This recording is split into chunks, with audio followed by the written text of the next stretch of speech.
locomotion to master the desert floor. Both have evolved supraocular horns, which many herpetologists believe act as sunshades or prevent sand from falling into the eyes while the snake is submerged. Even their hunting strategy is identical. Both species camouflage by shuffling their bodies into the sand until only their eyes and horns are visible, waiting for unsuspecting prey to wander by.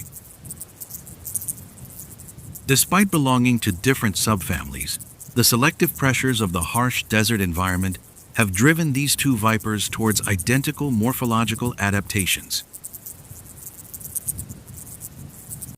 Both snakes have independently evolved side-winding locomotion